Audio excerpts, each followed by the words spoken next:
예, 그러면 계속해서 대웅제약에 대해서 보다 면밀히 기업 분석해 보도록 하겠습니다. 오늘 이재준 가온투자자문 전 대표 그리고 정재별 이사와 함께합니다. 어서 오십시오. 네, 안녕하세요. 네, 안녕하세요.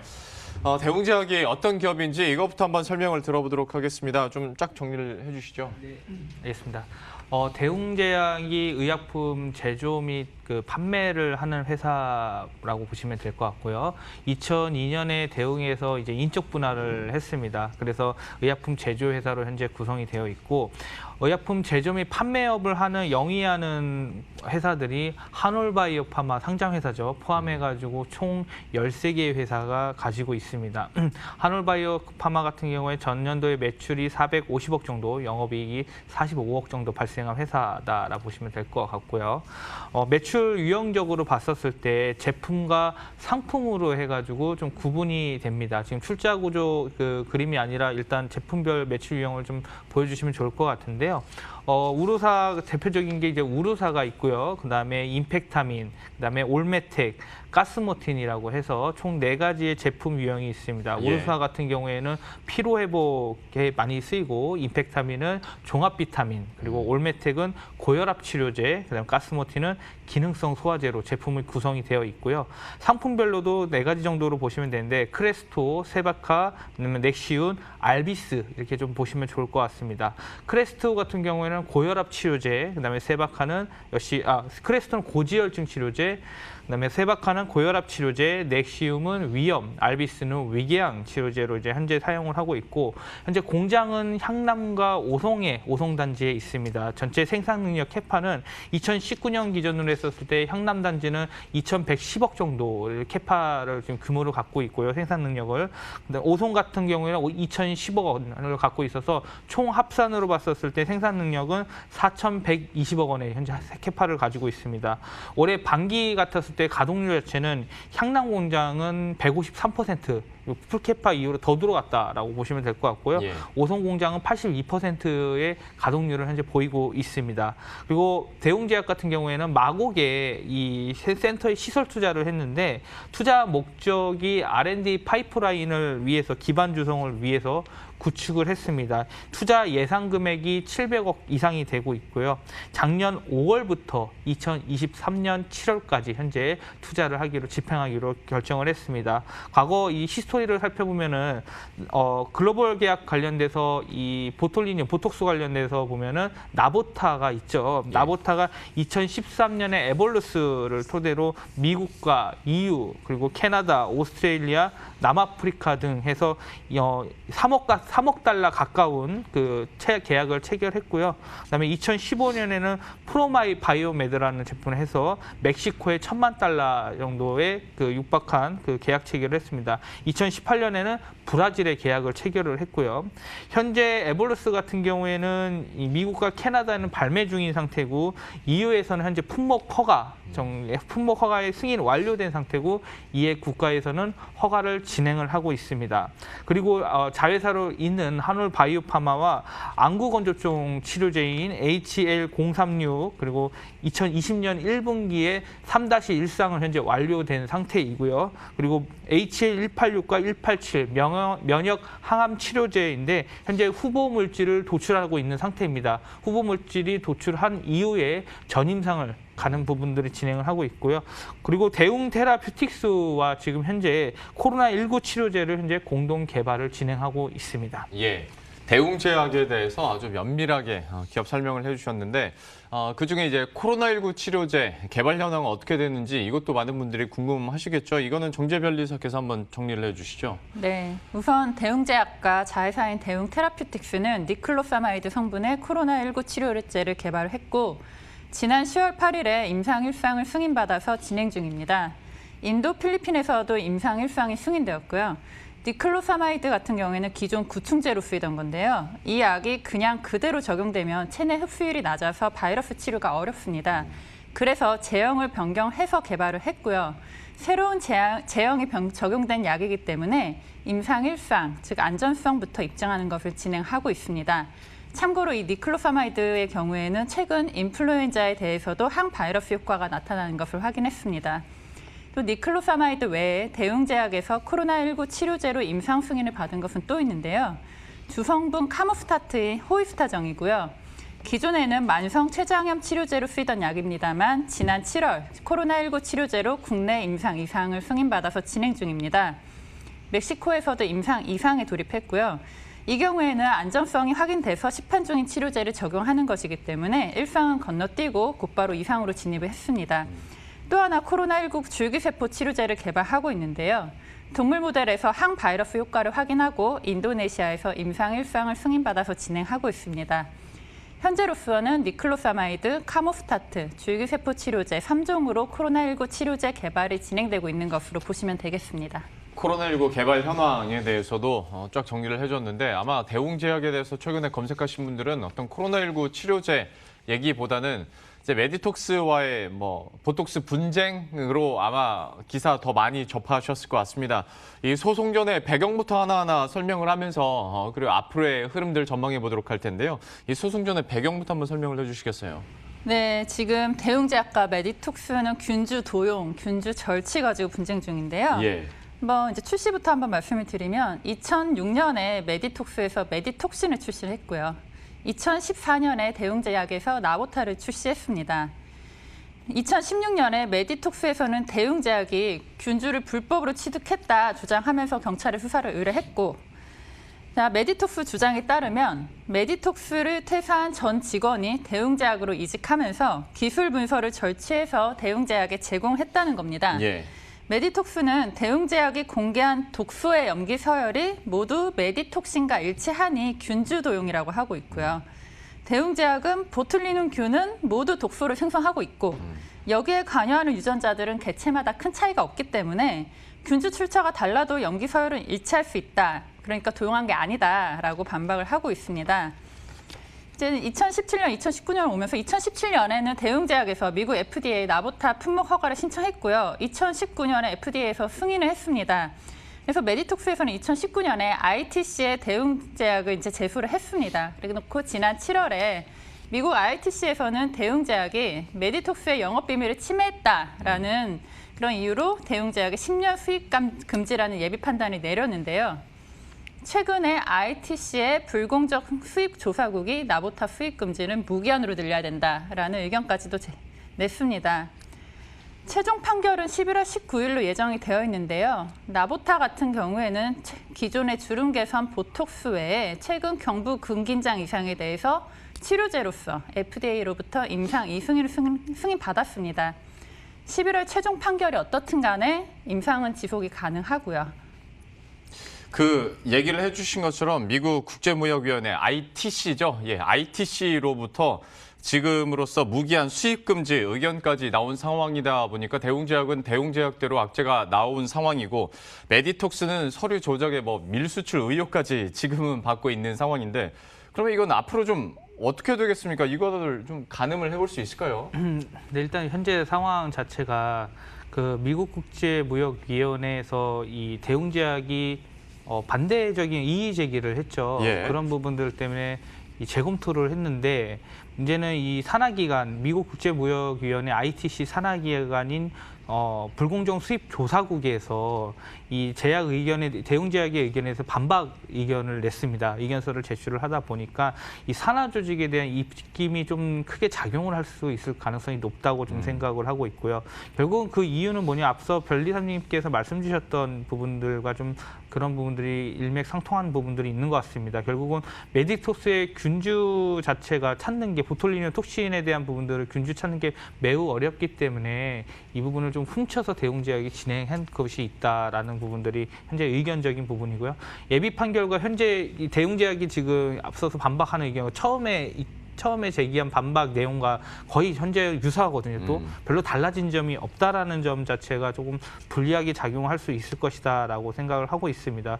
ITC가 7월 달에 메디톡스에 손을 들어주었고 그리고 2주 연기를 해서 11월 19일 날 일단 최종 판결을 좀 예상을 하고 있습니다. 지금 현재 재무적으로 봤었을 때 연간 400억 원 가까이 지금 법률 비용이 지금 들어가고 있거든요. 예. 이런 재무적인 부분들과 패소가 만약에 되면 과징금까지 물어 들어야 됩니다. 그런 부분들이 있는 상황에서 현재 분위기 자체는 대웅제약이 조금 더 불리한 쪽으로 가고 있는 상황이기 때문에 현재로서는 좀 어렵다. 앞으로 자체는 주가적인 측면에서는 좀 어려운 상황이 지속될 것 같다라고 말씀을 드리겠습니다. 이런 분쟁이 계속 이어지고 최종 결론도 좀 연기가 되다 보니까 결과적으로 휴젤이 가장 덕보고 있다라는 얘기들도 나오고 있는데요. 이 분쟁도 어떻게 마무리가 될지 한번 지켜봐야 될 것 같고, 대웅제약의 그 당뇨병 신약 여기에서는 또 성과들도 나타나고 있는데 이것도 한번 설명을 해주시겠어요? 네, 최근에 이제는 당뇨병 신약 치료제 이나보글리플로진이 신속 심사 대상이 지정이 됐는데요. 먼저 신속 심사 제도를 간략히 말씀드리면 신속 심사 대상이 되는 의료 제품을 허가 신청하는 경우에 다른 의료 제품보다 우선적으로 신속하게 심사하겠다라는 제도입니다. 미국이나 유럽, 일본에서도 생명을 위협하는 질환 또는 중대한 질환 치료제에 대해서 신속 심사 프로그램을 운영을 하고 있습니다. 신속 심사 대상이 되는 요건이 있는데요. 혁신형 제약기업 신약이거나 생명 위협 질환에 대한 중대한 질환 치료 의약품 아니면 공중보건을 위해 감염병 예방 치료 의약품, 그 외에 혁신형 의료기기, 희소 의료기기, 그리고 융복합 혁신 의료 제품이 이제 대상이 됩니다. 예.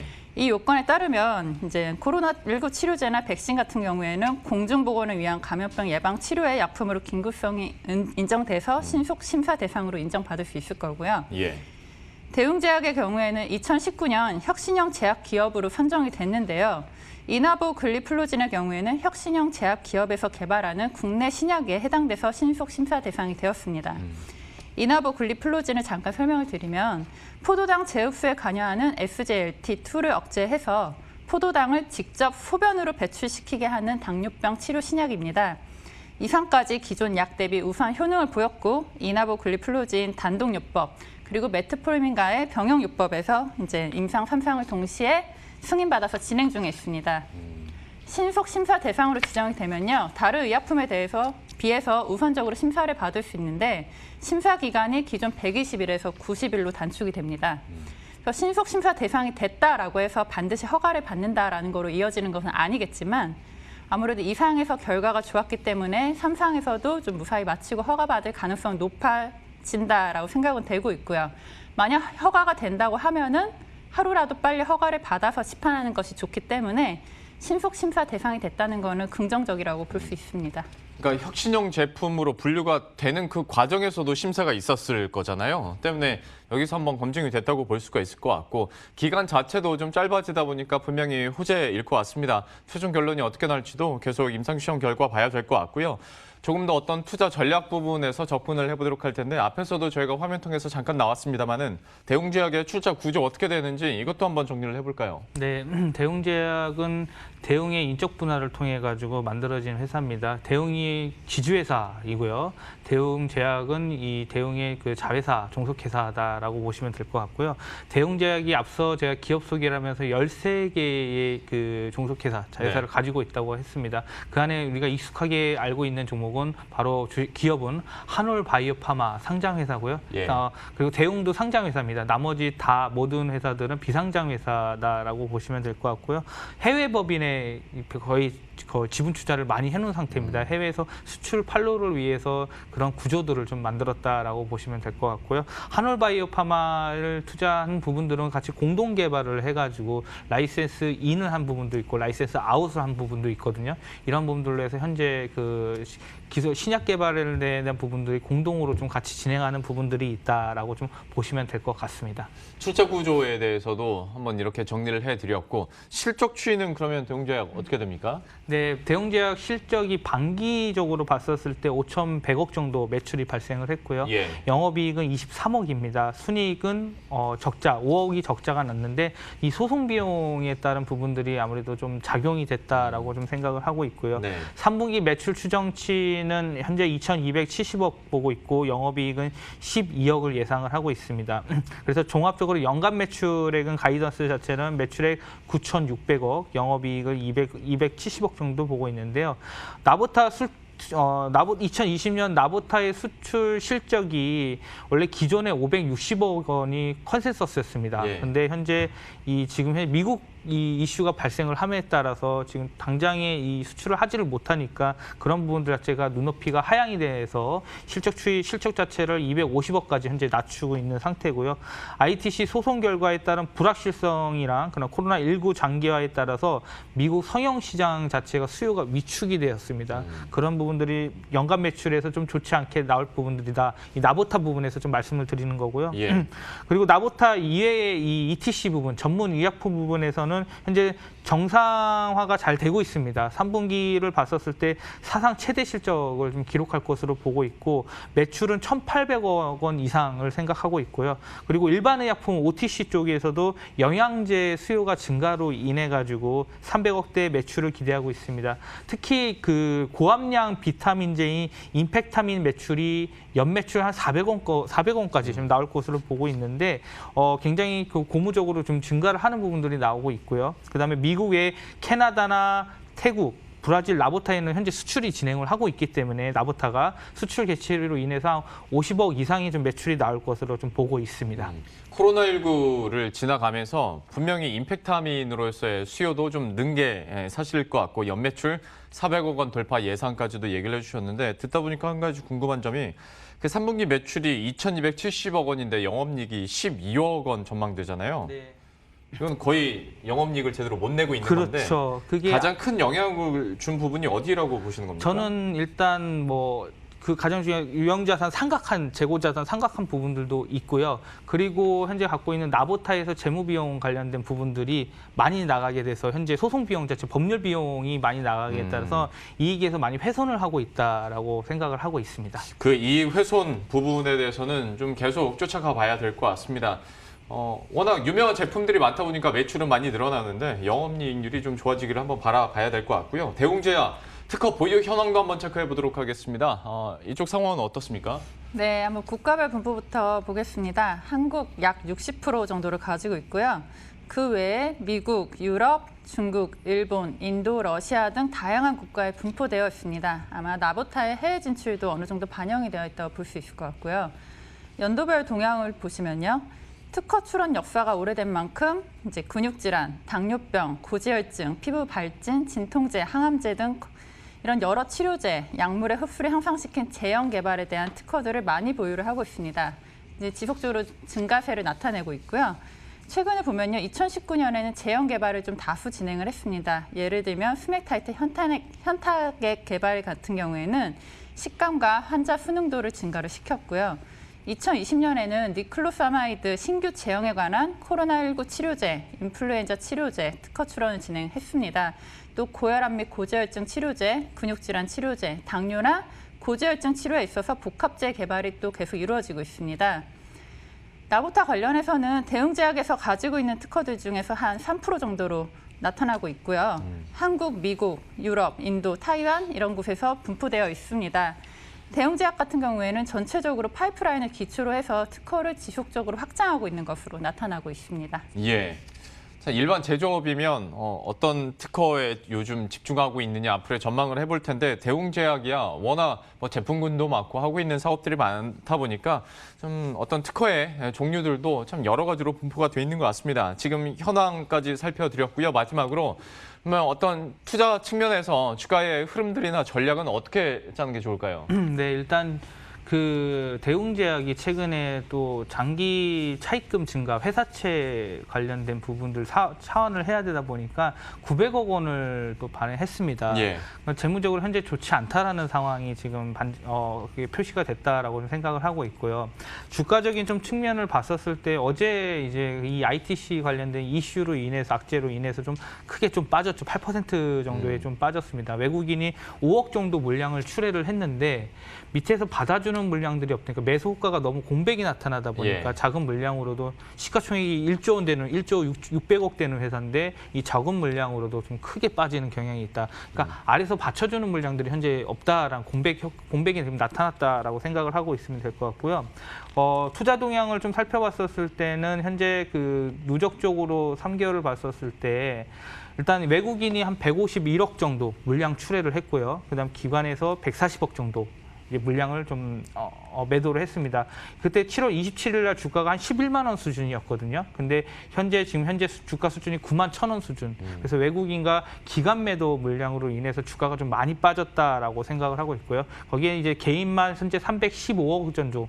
그래서 밑에서 좀 계속 받아주는 물량, 개인들이 매수를 하고 있다라고 보면 되실 것 같고요.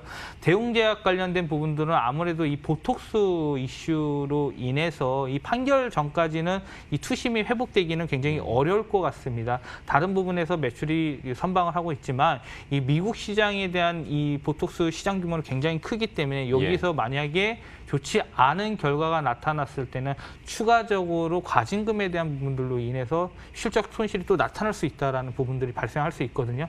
그러한 부분들 입장에서는 뭐 대손 충당금을 또 쌓게 되면 비용적인 측면에서 부담이 될 것이고요. 이 장기화가 돼도 또 안 좋은 게 계속해서 법률 비용을 지급해야 되기 때문에 이 상황에서는 대웅장에서는 빨리 좀 끝내고 해소하는 게 오히려 불확실성 해소 측면에서는 좋긴 한데 단기적인 상황에서 봤었을 때는 이 발표 전까지는 계속해서 좀 어려운 상황이 되지 않을까 그렇게 보고 있습니다.